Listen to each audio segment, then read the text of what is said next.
There are three things students hear a lot about: the cell phone policy, the lunch rules, and the dress code. But have you noticed teachers have been paying less attention to the dress code lately? Since the beginning of the year, staff has been instructed not to address students if they are wearing inappropriate clothing.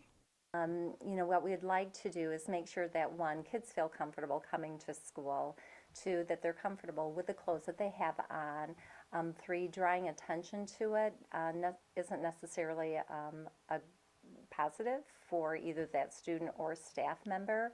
And so as we're reviewing the policy, we've been asked to just make sure that we're very conscientious about our students and making sure that they are comfortable and engaging in learning and not being too worried about the dress code.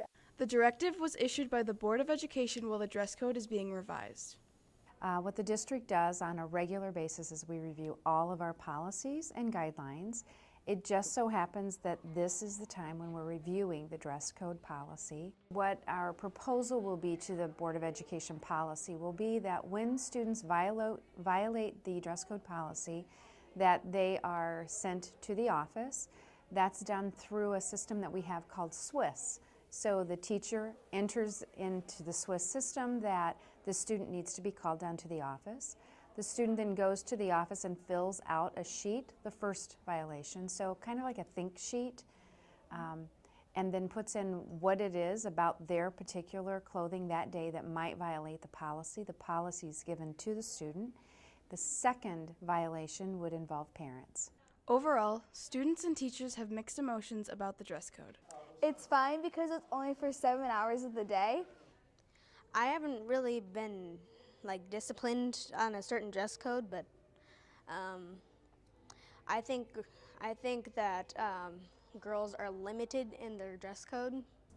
I really don't have a problem with it. I think that making that rule to not address it while we're revising the policy just makes sense, because otherwise I wouldn't have grounds to address it if I don't technically have a policy right now.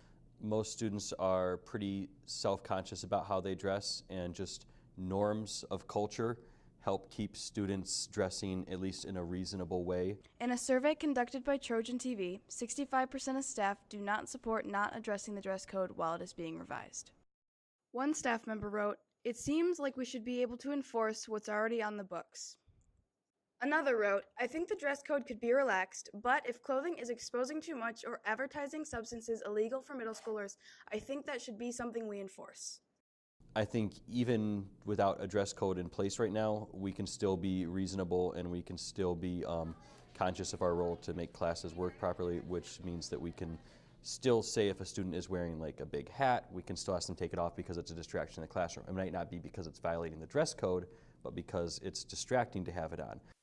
Administration says the revised dress code will be released within the month.